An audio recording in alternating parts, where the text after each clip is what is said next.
દિયોદરના ધારાસભ્ય કેસાજી, આપણા કોંકરેજના ધારાસભ્ય અમૃતજી અને આપણા વડીલ આગેવાન મેરુજી, બનાસ બેંકના વાઇસ ચેરમેન પીરાજી અને જેને અલ્પેશજીને કાયમી સાથ આપ્યો હોય અને સારથી બનીને કાયમી કામ નિભાવ્યું હોય એવા મુકેશજી ભરવાડ, આપણા કાયમી જ્યારથી આપણું સંગઠન ગુજરાત ક્ષત્રિય ઠાકોર સેનાનું સંગઠન ચાલુ થયું ત્યારથી જ ખડે પગે મુકેશભાઈ ભરવાડ સાહેબની હંમેશા સાથે રહ્યા છે, એટલે એમનો ખૂબ આભાર માનીએ છીએ. સાથે જે આપણને આજે સમાજને એક દાતા મળ્યા એવા દાતા તૈયાર કરવા છે, જે ભોજન પ્રસાદ આપ્યો છે, એમનું પણ હાર્દિક સ્વાગત કરીએ છીએ અને નવા વર્ષની તમામને શુભકામનાઓ પાઠવું છું. આજે ખૂબ આનંદ થાય છે કે નવા વર્ષની શરૂઆત સમાજે એક સાથે મળી અને નવી દિશા તરફ જવા માટે આપણે સૌ ભેગા થયા છીએ. ત્યારે સમગ્ર ગુજરાત ક્ષત્રિય ઠાકોર સેનાની ટીમ પણ છે, તમામ આગેવાનો પણ મંચસ્થ આગેવાનો પણ છે, બધાના નામ આવડે પણ આપણને લેતો સમય જાય માટે ટૂંકમાં પતાવું છું. સાહેબે આવતા જ વાત કરી કે કોટી બહુ સારી લાગે છે, પણ કોટી પહેરાવી કોણે? સમાજે. અને સમાજના જ પ્રસંગમાં પહેરીને આવ્યો છું. આજ સુધી બધાએ વાતો કરતા ધારાસભ્ય બનાયા, તમે બધાએ તમારા બધાનો આભારી છું, પણ ક્યાંય કોટી પહેરી નથી.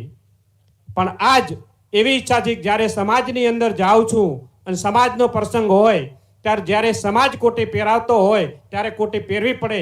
આ કોટી તમારા બધાને આધીન છે અને જ્યાં આ સુધી પહોંચાડ્યો અને ધારાસભ્ય બનાવ્યો એ અલ્પેશજી ઠાકોર અને ઠાકોર સેનાની દેન છે, સમાજની દેન છે.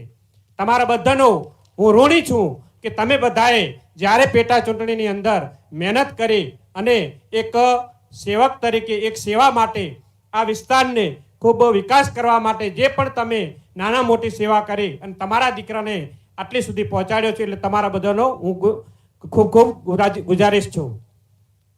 અને એમાંય છતાંય એટલે પતતું નથી અને અલ્પેશજીના જે આશીર્વાદ ફળ્યા છે, જે અલ્પેશજી આશીર્વાદ આપ્યા છે, તો ગુજરાતની સરકારે, ભૂપેન્દ્રભાઈની સરકારે મંત્રીમંડળમાં પણ તમારા બધાના અને અલ્પેશજીના પ્રતાપે આજે એમાં પણ સમાવેશ તમારા દીકરાનો કર્યો છે. એમાં પણ એવું ખાતું મળ્યું છે કે નાના લોકોને ઉપયોગી થઈ શકીએ. ગૃહ ઉદ્યોગનું ખાતું, કુટીર ઉદ્યોગનું ખાતું, જેને જેને નાનો નાનો ધંધો કરવો છે, નાના રોજગાર કરવા છે, એ રોજગારમાં હું ઉપયોગી થઈ શકું એના માટે જે આપણી રાહતી કે સમાજના યુવાનોને કામે રોજગારી લગાડીએ એના માટેનું એક નાનું ખાતું, એવું નાના નાના ઉદ્યોગો એ રીતનું ખાતું આપ્યું છે. એટલે હું તમને એ રીતે નાના નાના રોજગારો માટે ઉપયોગી થઈ શકીશ. પણ તમે બધાએ જ્યારે આશીર્વાદ આપ્યા છે ત્યારે તમારો દીકરો તમારાથી ક્યારેય પાછો નહીં રહે. તમારા હર હંમેશા કામકાજ માટે જ્યાં પણ મને કહેશો ત્યાં હાજર રહીશ. અને જ્યારે અલ્પેશભાઈને આકલ પડે અને તમામ સમાજને આકલ પડે એ તમારો દીકરો દોડતો આવશે, તમારા માટે હંમેશા હૃદયપૂર્વક સમાનભેર કામ કરશે. તમે પણ ખૂબ આશીર્વાદ આપ્યા છે, એવા કાયમી આશીર્વાદ આપતા રહેજો. અને સમાજ આજે જે પણ નિર્ણય લે એ નિર્ણયમાં સૌ સાથે લઈ અને સમાજની સુધારણા માટે, સમાજની એકતા માટે, સમાજને આગળ વધારવા માટે, સમાજના વિકાસ માટે આપણે કામ કરવાનું છે. હવે સમય છે ખભાથી ખભા મિલાઈને ચાલવાનો. કોઈ આપણાથી ખભો મિલાવે તો ડોળા ના ગાડતા. આપણી એક જ ખામી છે, ચિયો કામ ખભો મિલાવે તો આમ તા કે કેમ ખભો મિલાવ્યો? પણ ખભો મિલાવશો તો જ સમાજનો વિકાસ છે. અને ઝૂકતા શીખજો. જ્યાં આપણે ઝૂકશું ત્યાં આપણી પ્રગતિ છે.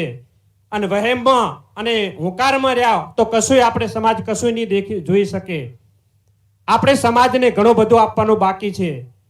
વર્ષોથી અલ્પેશભાઈ કહેતા આવ્યા છે શિક્ષણ અપનાવો, વ્યસન મુક્ત બનો. આજ 15 વર્ષથી તમામ ઠાકોર સેના એક જ નારા સાથે કામ કરી રહી છે અને વ્યસન મુક્ત પણ ઘણા બન્યા છે, શિક્ષણ પણ અપનાવ્યું છે. હવે આપણે પ્રગતિ કરવી છે. જેમ આજે આપણા એક સમાજના દાતા બન્યા કે જમણવાર આપ્યો છે, એવા દાતાઓ આપણે તૈયાર કરવા છે. સમાજને વિકાસ તરફ લઈ જવો છે. તો એકબીજાને નમતા શીખજો, એકબીજાનો હાથ ખેંચતા શીખજો, પગ ના ખેંચતા. જેમ જો આપણે હાથથી હાથ મિલાવીને એકબીજાને ખેંચશો તો સમાજનો વિકાસ જરૂર વધશે.